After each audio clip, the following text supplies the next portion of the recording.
और चलिए सीधे पुणे का रुख कर लेते हैं। पंकज हमारे सहयोगी हमारे साथ जुड़ गए हैं। तो पंकज, पुणे की तस्वीरें दिखाइए, क्योंकि गणपति विसर्जन कल होने जा रहा है, क्या कुछ चल रहा है? देखिए नवजोत, पुणे में जो 10 दिन का ये त्योहार होता है, पुणे की एक अपनी अलग पहचान है।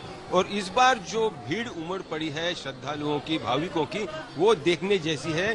खास करके पुराने शहर में जो 5 सम्मान के गणेश होते हैं और जहां से गणेश उत्सव की शुरुआत हुई है, जो दावा किया जाता है, ये दृश्य है भाऊ साहेब रंगारी गणपति के। और यहाँ पर आप देखिए कि भीड़ कतारें लगी हुई है और लगातार दर्शन करने के लिए लोग अपने बाप्पा के दर्शन करने के लिए आ रहे हैं। और यहाँ पर मैं विशेष बताना चाहता हूँ कि इस बार जो गणेश उत्सव की विसर्जन मिरुणुक है, यानी जो शोभा यात्रा है अनंत चतुर्दशी की, वो पुणे में रिकॉर्ड होता है। तकरीबन 3 दिन ये शोभा यात्रा यानी विसर्जन यात्रा होती है, लेकिन इस बार ये 12 घंटे में ही खत्म हो, इसलिए एक संकल्प यहाँ पे लिया है। और जो यहाँ के मुख्य सम्मान का जो पहला गणेश है और भाऊ साहेब रंगारी गणेश के जो ट्रस्टी है, दोनों यहाँ पर है। श्रीकांत शेटे है, पुनीत बालन है और पुलिस अधिकारी भी है। तीनों से भी एक एक बात हम करेंगे कि क्यों ऐसा लगा कि इस बार ये 37 घंटे यानी 3 दिनों की जो शोभा यात्रा है विसर्जन की, वो 12 घंटे में ही खत्म हो, क्यों ऐसा सोचा गया? मंगल मूर्ति मौर्य, इस साल की प्रोसेशन में बहुत ही खास बात रहेगी। हमने बहुत सारा कोऑर्डिनेशन करके ये तय किया है कि इस साल की प्रोसेशन जो है और धार्मिक रीतियों से जितना जल्दी हो सके उतना हम परिपूर्ण कर रहे हैं। यहाँ पर 2 मंडल जो शोभा यात्रा निकलेगी, उसके अंदर का जो सामाजिक संदेश वाला जो शोभा यात्री रहती है, उसको कम करने की कुछ बात कही है। इस साल जो हमारे सीपी साहब ने जो है पूरे ये बंदोबस्त जो है प्लानिंग पूर्ण से किया है और वो सब शांततापूर्ण से हो जाएगा। और इसमें सर ने हर कार्यकर्ता को और मंडल का पदाधिकारी के साथ मीटिंग अच्छी तरह से हुई है, उन्होंने अच्छा सहयोग भी दिया है। बिल्कुल बिल्कुल, हम आएंगे आपके पास, आएंगे पंकज आपके पास। चलते हैं पारस के पास, जो कि इस वक्त मुंबई में मौजूद हैं। पारस, आपसे समझना चाहेंगे कि कल जिस तरह से विसर्जन की तैयारियां हो रही हैं हर जगह, मुंबई में खास करके कैसा इंतजाम, क्योंकि वहां जबरदस्त भीड़ देखने को मिल रही है, तो सुरक्षा के कैसे इंतजाम होंगे, विसर्जन ठीक तरीके से हो, इसके बारे में, तैयारियों के बारे में बताएं।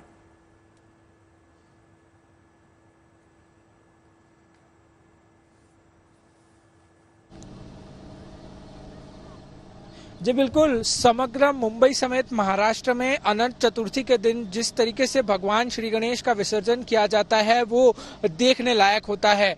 हर साल भारी संख्या में लोग अलग अलग जगहों पर पहुंचते हैं और भगवान श्री गणेश का विसर्जन करते हैं। जब भगवान श्री गणेश की स्थापना की जाती है, बड़े ही धूमधाम से की जाती है। लोग भारी संख्या में पहुंचते हैं, अलग अलग मंडपों में, अलग अलग पंडालों में पहुंचते हैं और भगवान श्री गणेश की स्थापना में उस स्थापना का हिस्सा बनते हैं। 10 दिन लगातार सेवा करने के बाद वो दिन आता है जब भगवान श्री गणेश अपने घर जाने के लिए तैयार होते हैं।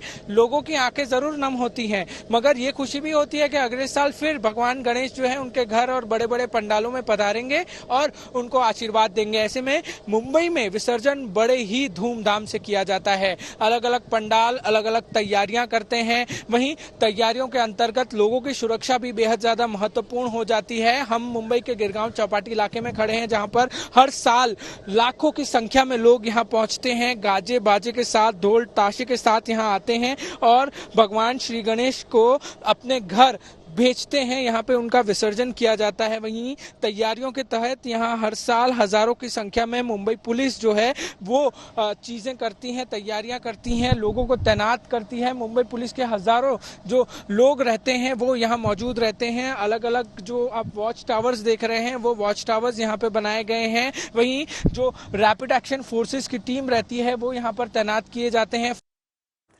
बिल्कुल पारस, तैयारियां पूरी हो चुकी है। जरा एक बार फिर से पंकज के पास चलेंगे, पुणे में मौजूद है पंकज।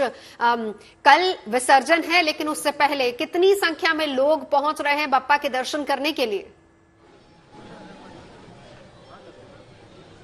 देखिए यहाँ पर अब तक का जो आंकड़ा, उसका जो अनुमान है, तकरीबन ये जो 10 दिन है, सिर्फ दगड़ू शेठ गणपति के वहां पर 2 करोड़ भाविकों ने बाप्पा के दर्शन लिए हैं, ऐसा कहा जा रहा है। वहीं आखिरी के दिन तकरीबन 15-1 लाख लोग शहर में आएंगे और खास करके जो लक्ष्मी रोड है, जो कि शोभा यात्रा बेलबाग चौक से जो शुरू होती है, वहां से सुबह तकरीबन 8 के करीब जो अलग अलग गणेश मंडल है उनका आना शुरू होता है। लेकिन यहाँ पर जो पहला सम्मान दिया जाता है कस्बा गणपति को, उसके साथ साथ तांबड़ी जोगेश्वरी सार्वजनिक गणेश मंडल, गुरुजी तालीम, तुलसी बाग और केसरी बाड़ा, ये 5 सम्मान के गणेश निकलने के बाद ही फिर जो शोभा यात्रा है वो शुरू हो जाती है। और जैसे आपने पूछा कि आंकड़ा क्या हो सकता है, तो आखिरी के दिन यानी अनंत चतुर्दशी के दिन तकरीबन 12 से 15 लाख लोग यानी भाविक सिर्फ शोभा यात्रा देखने के लिए लक्ष्मी रोड पर इकट्ठा होते हैं या आते जाते रहते हैं। लेकिन इस बार कुछ अलग भी हो रहा है। मौसम विभाग का जो अनुमान है कि इस बार बारिश के आसार है, इसलिए लोगों को सतर्कता भी उतनी ही रखनी होगी। मौसम विभाग की तरफ से जारी किया गया है। बिल्कुल 9,000। जी पंकज, तो एक बार फिर से रुक करना चाहूंगी पारस का। पारस, पूरे गणेशोत्सव में जो है लाल बाग के राजा की रौनक हमने देखी कल बप्पा की विदाई के वक्त, और क्या क्या इंतजाम किए गए हैं, जरा इसके बारे में बताइए। जिस दिन उनका विसर्जन निकलता है, विसर्जन यात्रा निकलती है, तो लाखों लोग यहाँ पर होते हैं, लाखों लोग पूरी यात्रा का हिस्सा बनते हैं। जब 24 घंटे हो जाते हैं उस यात्रा को, तब गिरगांव चौपाटी इलाके में लालबाग की सवारी पहुंचती हैं। यहाँ पर जहां उनका विसर्जन किया जाता है उसके लिए एक स्पेशल नाव तैयार की जाती है। ये नाव जो है वो मैकेनिकल होती है। यहाँ पर इस पूरी नाव जो आप देख रहे हैं उसको सजाया जाता है, इस पे मंडल के लोग बैठते हैं। भगवान श्री गणेश की लालबाग के राजा की जो प्रतिमा है उसको यहाँ पर लाया जाता है, यहाँ बिठाया जाता है और तकरीबन 6 से 7 किलोमीटर अंदर लिया जाता है जहाँ पर ज्यादा पानी है। और उसके बाद धीमे धीमे मशीन के द्वारा जो गणेश जी की मूर्ति है उसको सम्मानजनक पानी के अंदर विसर्जित कर दिया जाता है। हर साल भारी संख्या में लोग मुंबई के गिरगांव चौपाटी इलाका पर पहुंचते हैं। एक और महत्वपूर्ण चीज आपको बताता चलूं कि हर साल ट्रैफिक पुलिस का जो काम होता है वो सबसे ज्यादा महत्वपूर्ण का होता है। ये काम ये होता है कि मुंबई में जो ट्रैफिक है उसको कैसे मैनेज किया जाए। इस साल भी कल के लिए 36,000 से ज्यादा ट्रैफिक पुलिस के जो जवान हैं उनको तैनात किया जाएगा। अलग अलग रूट्स जो हैं, मेन रूट्स, वो बंद कर दिए जाएंगे क्योंकि विसर्जन यात्रा जो है वो बहुत लंबी होती है। घंटों, एक एक दिन तक जो है ये विसर्जन यात्राएं चलती हैं। बिल्कुल पारस, बहुत शुक्रिया आपका, और पंकज आपका भी बहुत बहुत शुक्रिया इस पूरी जानकारी के लिए।